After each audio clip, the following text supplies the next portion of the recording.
and welcome to The Voice of Business, the monthly radio show and podcast of the Gwinnett Chamber of Commerce. I'm Lina Teitelbaum, the Programs and Events Manager with the Gwinnett Chamber. This show is coming to you from the Subaru Gwinnett studio in the Sonesta Gwinnett Place Atlanta Hotel. Each month, we feature and highlight businesses and business leaders that are members of the Gwinnett Chamber. And this month, we're excited to showcase some of our recent MOXIE Award winners.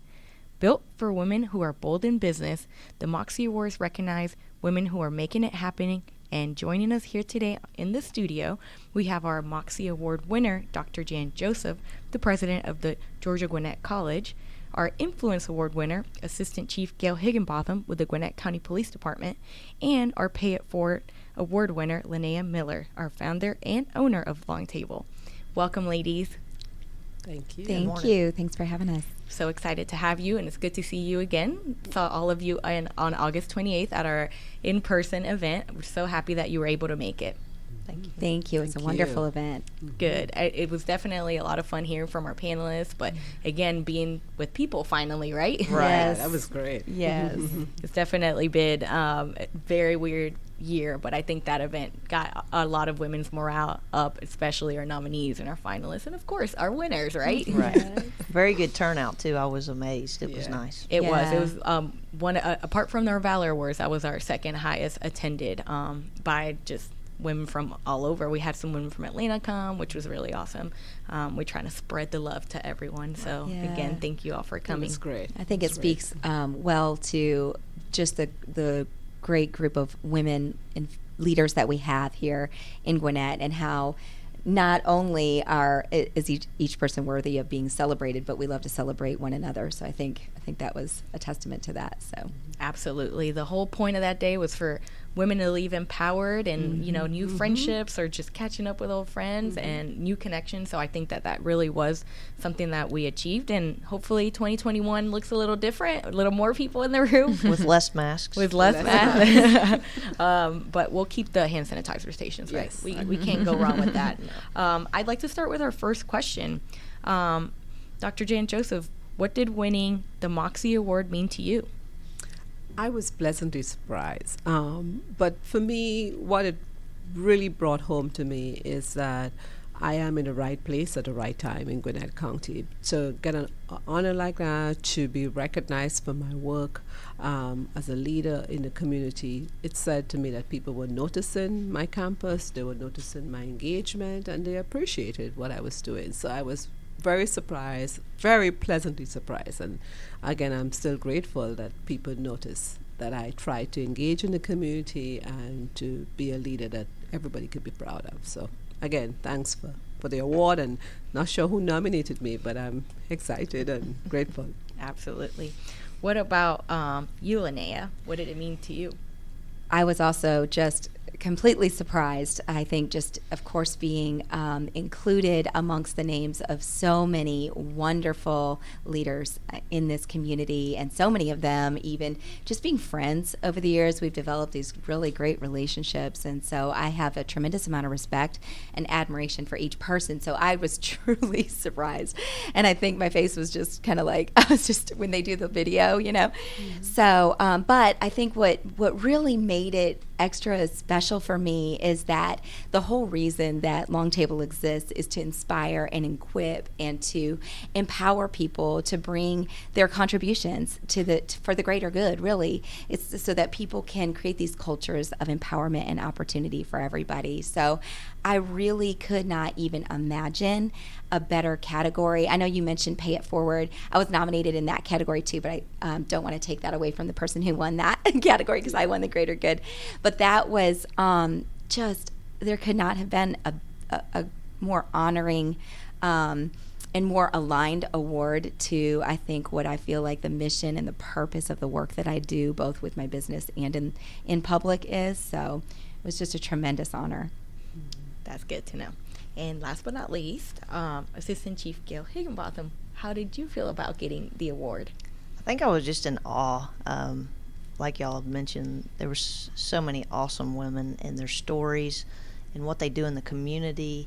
It was all selfless acts. And one of the staff assistants came up to me the next day and said, I saw your award.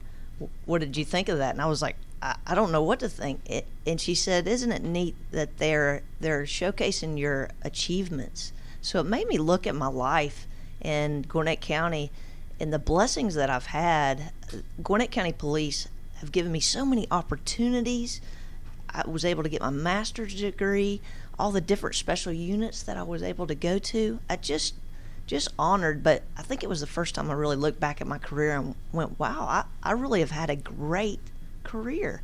So it was just awe. I was in awe. Yeah. That's amazing. And I can attest to her career being amazing. I used to work for Gwinnett County Police Department, and she was actually my you were the training director. So she's very inspiring and someone that I definitely hold near and dear to my heart. She also knows my husband. Yes.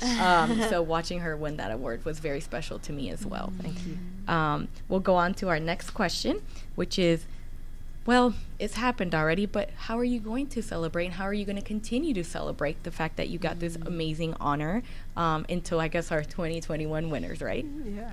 For me, when I think about celebrating, I shared the honor with my children and special loved ones, even people in Trinidad. And everybody was just so excited to see me being recognized for my work and for basically my mission in life to just serve. When I think about what I want to do for this award, and it probably showed up in some of the notes that I sent to people who sent me thanks, was basically this: my promise from this award and in receiving this award is to stay worthy of the award. So how do I make sure that if next year comes and another person, I go to the ceremony and I see them get the award, I have to ask myself a question: could I still get the award this year? And for me, every year going forward, I want to be able to live up to the award. I want to be worthy of the award every year by reaching beyond anything I could imagine and say, how can I help, how can I support, how can I serve, how can I help my sisters and brothers, and how can I help people reach their potential so that they too could get awards. So for me, the award is not just for me, is to share with others, but for me personally, it is to remind myself, be sure that you are actually deserving of that award every day.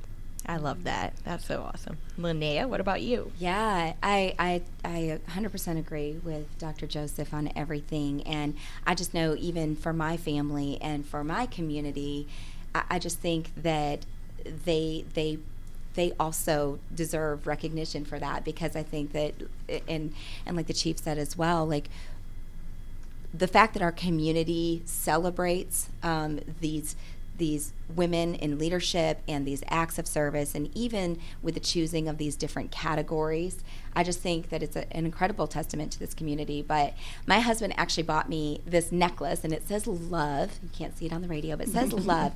And it was actually a celebration of this award, because we have on our wall in our kitchen, we have a sign that says, it's a C.S. Lewis quote, and it says, love is choosing for another's highest good. And so I think that with this Moxie Award, it's about being for and fighting for the greatest good, and choosing for another's highest good is truly love, is what it is. And sometimes that looks like sacrifice, and sometimes that looks like celebration and support, and sometimes it looks like challenge. And so balancing all of those things together for the greatest good is it's what love is about. And so I'm grateful for this award, and it was a great way to celebrate and be reminded. And you have the reminder on your neck. I have it. I love it. I love that. What about you, Assistant Chief? I think, just like Dr. Joseph said, really to continue working in the community, to stay worthy. That's exactly what it calls you to do. And in my position, to be able to do the best for this community and make sure our police are the best police that we can be, and just continue to move forward and look at where we've come from and where we need to be, and just continue working on it every day, because this community is so important to me, and that's why I work here, is to be in that community and make a difference. And we appreciate that. Our next question, and we're going to go this way around the table, is how are you empowering other women? And this can be pertaining to let's say at your current, where you're working, how are you empowering women? I think constantly encouraging those, having that open door policy where anyone can come and talk to you. When you're asked a question, how did you get to where you are? And I always tell them, you give 110%. This is what you do. You be the person that everybody wants on their team. That's what I did, is try to be that person that everybody wanted on their team. So just encouraging them, kind of guiding them as far as the police department goes, what's smart for their career, to get well balanced, to understand whether it's going to detectives and understanding the next part of not just going and responding to a call and writing a report, but following through and investigating and find who the suspect is and building a case from the ground floor. Encouraging them to do things like that and not just remain stagnant in their career. So I love that. It's really good. I love another quote is leadership is stewardship. Andy Stanley says leadership is stewardship, and I just really think that our greatest power and opportunity to lend power, that word empower means to lend our strength, right? To lend our power. So the greatest way I think that we can do that is to steward what is within ours to steward, and whether that is our family, our children. My girls have been a big part of this work, and the reason why that I have stepped into the work that I've stepped into the leadership positions that I've stepped into, continuing to invest in students, like Dr. Joseph invests in students every single day. And in my small little area that I steward, I work with a group of high school girls, and so we meet with them every single week and just talk about what you were saying about just being authentic, right? And living in that state of being true to who you are and being humble and being wise, but also being powerful in your own identity and in your true identity and getting to that. So, and then in my work, just I have some coaching groups. Part of what I do is I do training, but I also do coaching, and I do small groups. And one of my coaching groups is actually a group of professional women. Most of us, I think all of us, actually own businesses, or we run businesses here in Gwinnett County.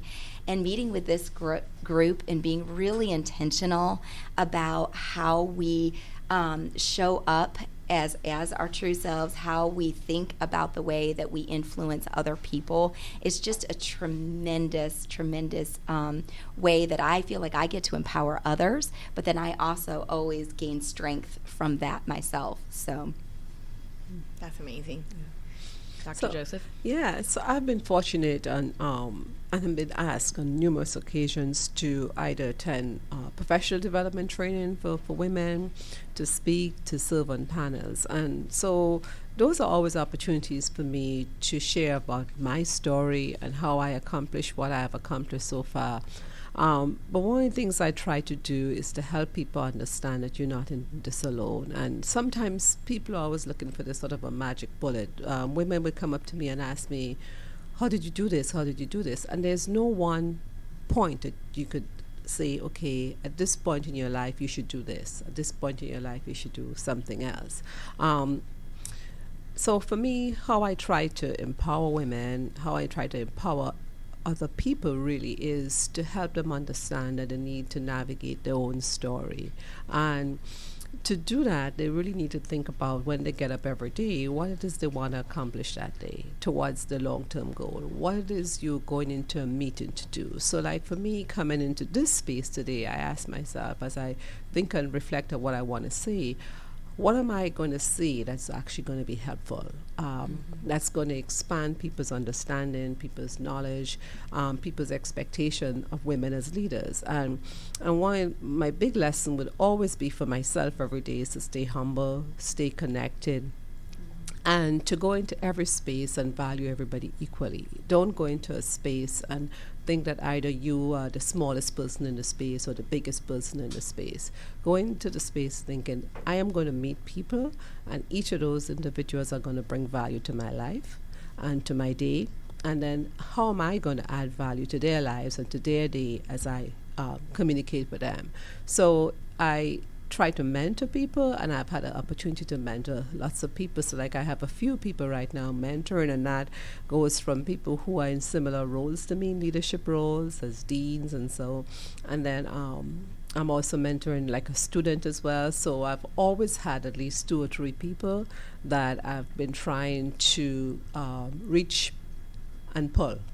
And always I've been fortunate to have people reaching for me as well. So it really takes this sense of in giving you receive type stuff, because I think in trying to support people and help them, I feel as if I get even more out of the experience at times. So because I get a chance to grow as I help others grow. So it's always about truly paying it forward, and we talk about that in some ways, and many ways actually we talk about it, but I ask people to think about it. How is it going to work when you have an opportunity? And how do you recognize that even as you are being a mentee, you have opportunities to help others as well? Don't wait until you have it all to try to give some. You always have enough to give. I love that. That's deep. Yeah. I love what Dr. Joseph is talking about, because to me, I think of, this idea of growing as a leader is climbing a mountain, right? And you have to be conditioned to be on the mountain. You've got to have the right tools to be on the mountain, and you've got to be healthy enough to climb that mountain. But the goal isn't to be at the top of the mountain by yourself with your hands raised and say, oh, I summited the mountain. That's not the true leader. The leader's not the one who summited the mountain. The leader is actually the Sherpa who guided the person up the mountain. So that Sherpa who also had to be even more trained and more healthy and more conditioned and more adapted to those elements and the things that they were going to face in that mountain. They had to train from a young age, and it took waking up every single day and working on it so that you can help facilitate and guide someone else up the mountain. And I think that's the ultimate goal for me, is to be that Sherpa, to guide people, to empower them by guiding them up to the mountain, and then hopefully to take their picture at the top when they get up there. So that's the goal, and I feel like that's what I heard Dr. Joseph describing. Absolutely. And it's just such a rewarding way to It's live. a good way to live. For sure. It makes waking up very easy. It makes waking up with a purpose very simple, because you wake up knowing that here's an opportunity to do something that's going to impact your life and the people that you encounter in a positive way. I made decisions early in my life that if I'm going to talk, I'm going to say something good. If I'm going to do something right, you know, and always be present in every moment, and think of ways that not just, I always talk about my 3 P's, about preparation and then presence as being the 2 big ones. But once you prepared and you find yourself present in the moment, you have to participate. And participation is the give and take, as we are doing here, where these 3 women, I think we are going to walk away better for the experience. And, this is how you make lifelong friends, just on this little radio program. Yes. I vote for Business that. RadioX, that is. Make lifelong friends on Radio X. There you go. Cue the music. Hashtag. There you go. There it is. Well, that kind of got us into our next question, which is about mentorship, and who is that one person? And I know sometimes it's not just one, but just one that sticks out in your head that was that mentor for you, that person that guided you, and that's still guiding you. Who is that for everyone? Linnea, let's start with you. Okay. Yeah, when I think about that, there are so many women, I think specifically women. There have been male mentors as well, but in my life I've been so fortunate to have women that have guided me and have truly mentored me and empowered me. But one of the primary ones who still is probably my North Star is my grandmother. And, she was born and raised in Nazi-occupied the Netherlands. And so while she was a teenager, she was the age that my youngest daughter is now, and in those years of kind of middle school and high school and just as a young adult, they lived under Nazi occupation. And her best friend was sent to a concentration camp, and her house was bombed, and she couldn't go to school, and there were just so many things that they had to survive and I think it was a difficult season, and it's really poignant to me that we're kind of in this season in the year 2020 where we just never know what's going to happen next, and it just sometimes it feels too heavy for us to carry, and but then I think of my grandmother, and I think of how this was a chapter of her life, Right. and it was a long chapter, but it was in that chapter that she gained resiliency and humility and authenticity and peace and confidence. And so I think that one of the reasons why she's still such a mentor to me in my life now is because she never loses that peace. She's never worried about what's going to happen. She has clear eyes, and she just knows that it's about who you are and how you show up to life that really matters, not what's happening around you, because some of that will and some of it will not be in your control. And so she has just been such a great guide for me, and I just have always felt such belonging to her, and so I hope to be able to offer that. I'm actually a grandmother now, so I hope to be able to offer that, what my grandmother has given to me, to my grandson and any future grandchildren that I have. So That's great. And what a story. We complain about wearing a mask and having to stay in, and then we have stories like that that we're like, I'm like, could we survive something like that? Right. So that's really awesome. What about you, Assistant Gale? I think, like you said, in my career, there's been mentors, seen and unseen. I think there was probably those that were cheering you on from behind the scenes that you didn't even know existed. And for me, getting certain positions and assignments, special assignments, there were probably people I didn't even know that were helping me and guiding me. But life in general, both applied for professionally and personally, has to be my mother. She's just grounded, a Christian woman. She taught me ethics. One of her favorite sayings is caught, not taught. Mm-hmm. Just watching her as I grew taught me ethics, taught me morals. Just a wonderful woman with that base. She never put boundaries on me. I think when I called her from college and said, I've joined the volunteer fire department, she didn't say, you're a girl, you can't do that. Mm-hmm. She just always, I can see you doing that. All right, go. And then the next step would be a police officer. She never put boundaries, and she didn't say, you can't do that because you're a girl. She just always behind me 100%, always an encourager, that moral compass, when you need it. And that goes with both personally and professionally. She didn't, she was a stay-at-home mother. I lost my father to cancer. He was only 46, so she had 4 kids that she had to propel into our lives, So she did a marvelous job doing that. We grew up quick, but we were able to survive because of the way they lived their lives. So just life lessons there. Just a great woman, and I'm glad that she's part of my life. And that I say, Mama says all the time. I'll quote things that my mother taught me in life, so it's neat. And I think Chief McClure at the MOXIE Awards talked to her, and he goes, she says that all the time. Mama said, So life lessons from my mom. And she was there cheering her on as she got her award. Yes, she was. Yeah, I remember meeting her. Yes, ma'am. Dr. Joseph? It's really interesting how, as women, other women influence us so much, and invariably mothers, because I was going to talk about the importance of my mother, but I want to highlight 2 types of mentors and 2 types of people who contributed. First, I really want to acknowledge, because I too was going to speak of the importance of my mother in a different way to my colleagues here, but certainly as a person who was really driven. What I learned from her is the importance of opportunity and people giving you a chance to be successful, because she was born in a place, in a time, in a country, in a space that didn't allow for her. And I look back on this woman who was my mother, long gone now, and I realized that everything that I have accomplished, she would likely have accomplished more.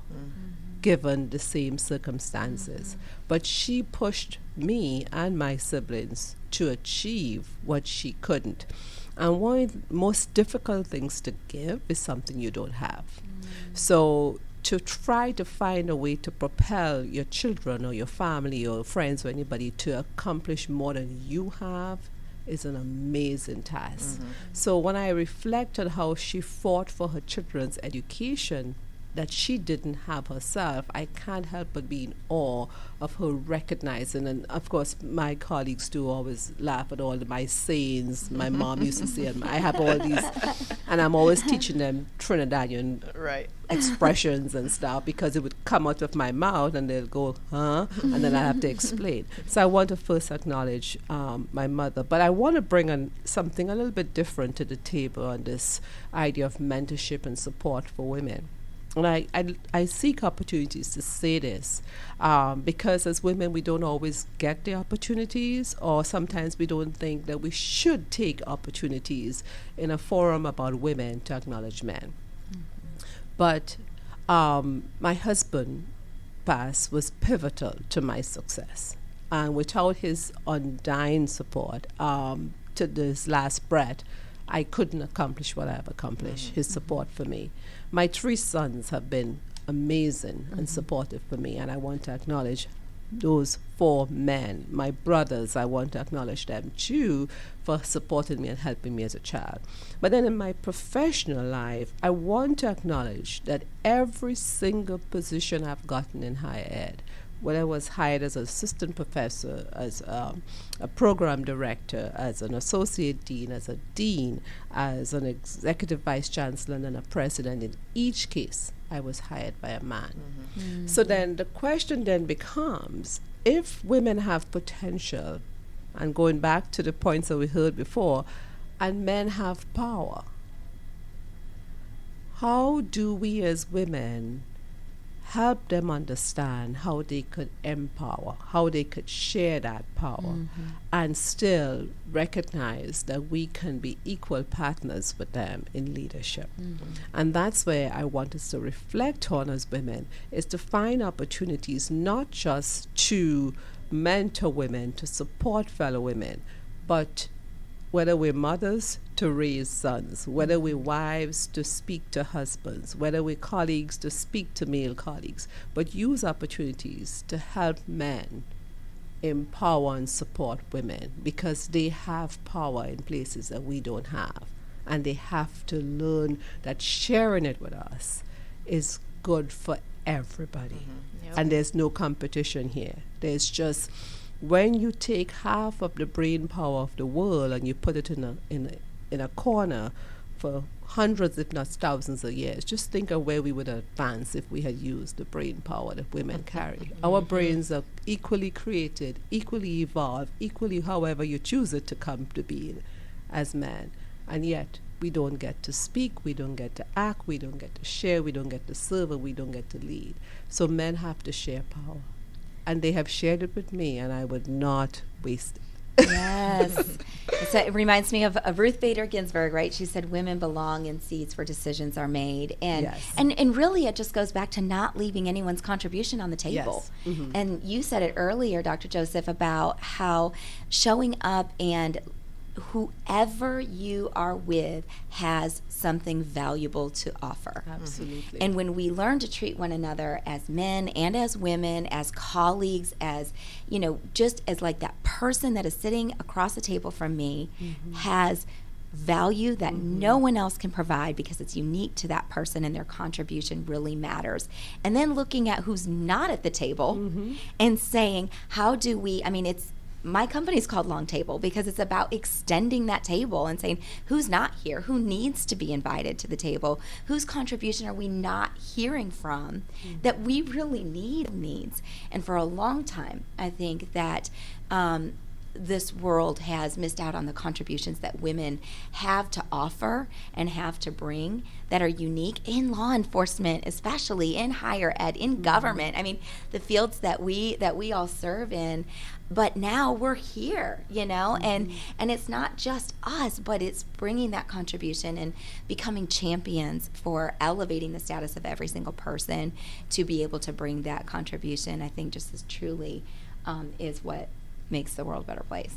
And it truly is because of the work of women like all three of you, that women younger like myself, millennials, are able to reach for those government positions, police positions, higher ed, right? Because where we used to, we didn't grow up with the you can't. We grew up with a yeah you can. Yeah. Oh, you're the only girl in the room? Good. And that's something that's awesome, because if that's something that was instilled in me, I wonder what the generation being born right now, how awesome are they gonna be, right? Yeah. They're able to see all the time now where going back to RBG, just the picture that's been, may her rest in peace, the picture that's been going around about her being the only person in her law school that was a female. Right. And I know someone at this table that was the only person in her police academy that was a female. It's those onlys that are very important and pivotal to the empowerment of women. But what I would ask your generation, though, as our grandmothers probably were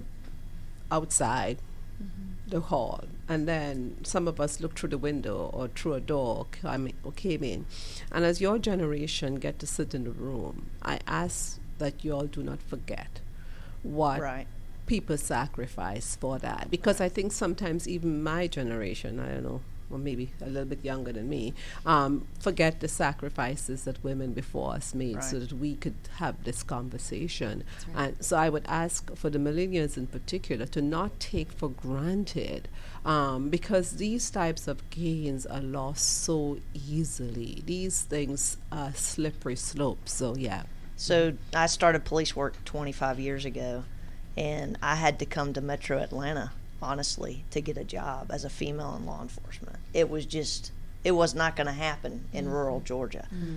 So there were places that had some women that had already paved that way even for me, and I thank them for that, because I didn't feel like I was held back at Gwinnett County Police Department. Never felt held back by being a female. Thanks again to Gwinnett County. And I've got to give a shout out to my brother.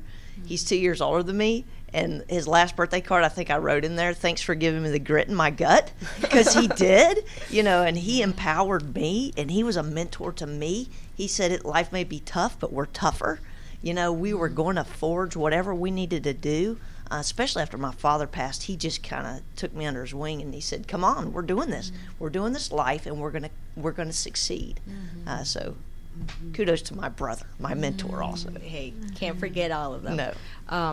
It looks like we won't have time for our last question, but that's not a big deal, because we got some amazing questions that we spoke on. I do want to end by letting you all kind of give a little shout out to your organization, and just telling our listeners like where they can find you or your organization and how they can get a little more involved.